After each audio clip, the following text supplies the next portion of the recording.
8वा आणि 9वा महिना हा प्रत्येक स्त्रीसाठी अतिशय महत्त्वाचा महिना असतो।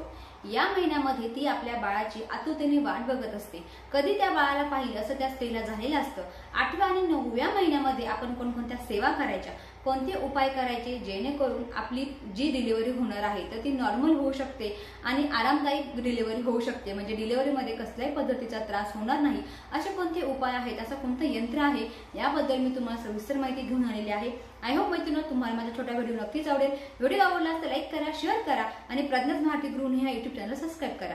त्यापूर्वी तुमचा गरोदरपणामधला कितवा महिना सुरू आहे हे सुद्धा मला कमेंट बॉक्स मध्ये कमेंट करायला विसरू नका। नमस्कार मित्रांनो, प्रज्ञा स्मार्ट गृहिणी या YouTube चॅनल मध्ये मी प्रज्ञा तुमचं अगदी मनापासून स्वागत करते।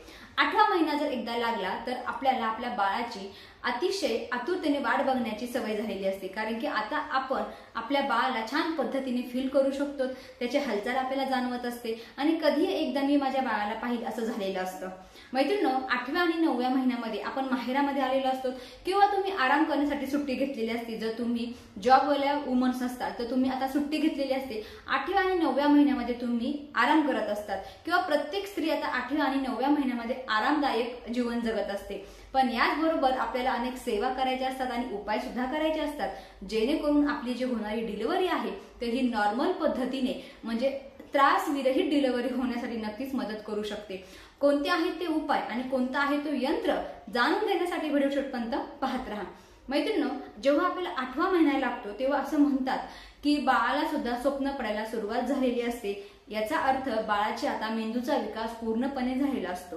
जर तुम्ही आतापर्यंत कसल्याही पद्धतीचे पुस्तक वाचले नसतील, ऐकले नसतील, कोणतंही स्तोत्र मंत्राचा उच्चार केला नसेल, कोणतंही पारायण केलं नसेल तर तुम्ही 8व्या महिन्यामध्ये ह्या गोष्टी आता करू शकतात, कारण की तुमचं बाळ आता पूर्णपणे तयार झालेलं आहे हे जग पाहण्यासाठी आणि त्याचा मेंदूचा विकास सुद्धा झालेला आहे।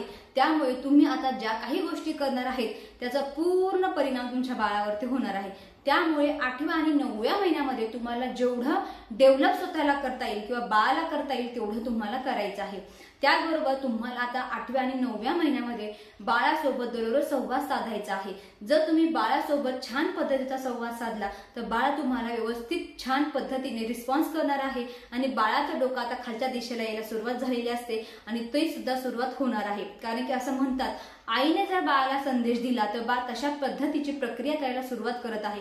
मग तुम्ही तुमच्या गर्भाला तशाच पद्धतीने बोलायचं आहे की तुझं डोकं आता खालच्या दिशेला सरकायला लागलेलं आहे, मी जे बोलते ते तुला ऐकायला जात आहे, तुझ्या मेंदूचा विकास झालेला आहे, तुला ह्या गोष्टी शिकायच्या आहेत, तुला त्या गोष्टी करायच्या आहेत, तुला स्वामी विवेकानंदासारखं बनायचं आहे। अशा अनेक गोष्टी आता आपण आपल्या बाळाला समजावून सांगू शकतो आणि बाळ याला रिस्पॉन्स सुद्धा देत असतं। हे त्रिकालवादी सत्य आहे। त्याचबरोबर मैत्रिणींनो, असं म्हटलं जातं जर आपण वड, पिंपळ किंवा औदुंबराच्या झाडाला प्रदक्षिणा घातल्या तर आपली होणारी जी डिलिव्हरी आहे तर ती त्रास विरहित होऊ शकते। तुम्ही पिंपळाच्या झाडाला दररोज 7, 21, 11 प्रदक्षिणा घालू शकतात। वडाच्या झाडाला, पिंपळाच्या झाडाला किंवा औदुंबराच्या झाडाला तुम्ही प्रदक्षिणा घातल्या तर बाळाचं डोकं हे खालच्या दिशेला यायला सुरुवात झालेली असते आणि आपल्याला अनेक स्त्रिया सांगत असतील की 9व्या महिन्यापासून तुला ही सेवा करायची आहे किंवा हा उपाय करायचा आहे, कारण की 9व्या महिन्यामध्ये पिशवीचं तोंड उघडायला सुरुवात झालेली असते। त्यामुळे जेव्हा तुम्हाला 9वा महिना लागेल तेव्हा तुम्ही पिंपळाच्या झाडाला किंवा वडाच्या झाडाला प्रदक्षिणा घालायची आहेत। औदुंबराच्या सुद्धा झाडाला तुम्ही प्रदक्षिणा घालू शकतात। फक्त तुम्हाला लक्षात ठेवायचं आहे प्रदक्षिणा घालताना सावकाश प्रदक्षिणा घाला, स्वतःची काळजी घ्या आणि मग त्या झाडाभोवती तुम्हाला प्रदक्षिणा घालायच्या आहेत। आता त्याचबरोबर आपल्या बाळाचा मेंदूचा पूर्ण विकास झालेला आहे, त्यामुळे त्याला स्तोत्र आणि मंत्राचं तुम्हाला सवय लावायची आहे। तर तुम्ही हनुमान चालीसा, काळ भैरव अष्टक अशा पद्धतीचे मंत्र म्हणू शकता किंवा एखादं पारायण तुम्ही करू शकता। काहीच अडचण नाही, तुम्हाला बसायला त्रास होतो तुम्ही सोफ्यावर बसून सुद्धा पारायण करू शकता, कारण की देवतांना माहिती असतं की तुझी कंडिशन कशी आहे आणि तरी सुद्धा तुझ्या बाळावर संस्कार करण्यासाठी तू एवढी मेहनत घेत आहेस, त्यामुळे देव सुद्धा आपल्याला माफ करत असतो। तर तुम्ही कोणताही ग्रंथ असू द्या आता सोफ्यावर बसून वाचू शकता 8व्या आणि 9व्या महिन्यामध्ये, पाहिजे त्या वेळामध्ये पाहिजे तेव्हा तुम्ही ते वाचू शकतात। आता मैत्रिणींनो, आपली डिलिव्हरी सोपी होण्यासाठी आपल्याला एक यंत्र आपल्या घरामध्ये लावायचं आहे। तुमच्या बेडरूम मध्ये तुम्ही हे यंत्र लावायचं आहे, कारण की दररोज तुम्ही त्या बेडरूम मध्ये जाणार आहात, तुम्ही दररोज ते यंत्र बघणार आहे। तर ते यंत्र कशा पद्धतीचं आहे याचा फोटो मी तुम्हाला इथे दाखवते। हा फोटो तुम्हाला तुमच्या बेडरूम मध्ये लावायचा आहे आणि दररोज याच्याकडे पाहायचं आहे। दररोज 10 ते 15 मिनिटं या यंत्राकडे लक्षपूर्वक पाहायचं आहे।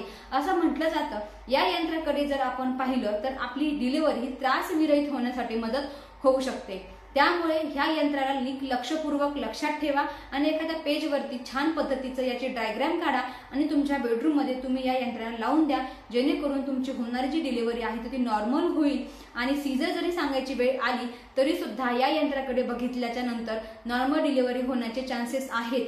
हे त्रिकालवादी सत्य आहे। माझ्यापर्यंत जी माहिती पोहोचती तीच मी तुमच्यापर्यंत पोहोचवण्याचा छोटासा प्रयत्न करत आहे, कारण की आता माझा सुद्धा 8वा महिना लागलेला आहे।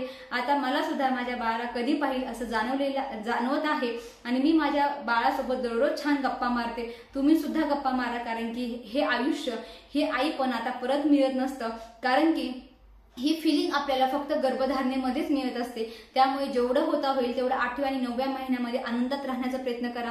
आपल्या बाळासोबत छान गप्पा मारा, छान छान धून ऐका, गाणे ऐका, वेगवेगळे ऑडिओ बुक्स तुम्ही ऐकायला सुरुवात करा आणि आपल्या बाळाचं छान पद्धतीने वेलकम करा। तर आय होप मैत्रिणी तुम्हाला माझा छोटा व्हिडिओ नक्कीच आवडलेला असणार आहे। व्हिडिओ जर आवडला तर लाईक करा, शेअर करा आणि प्रज्ञाच माहिती गुरु ह्या YouTube चॅनलला सबस्क्राईब करा।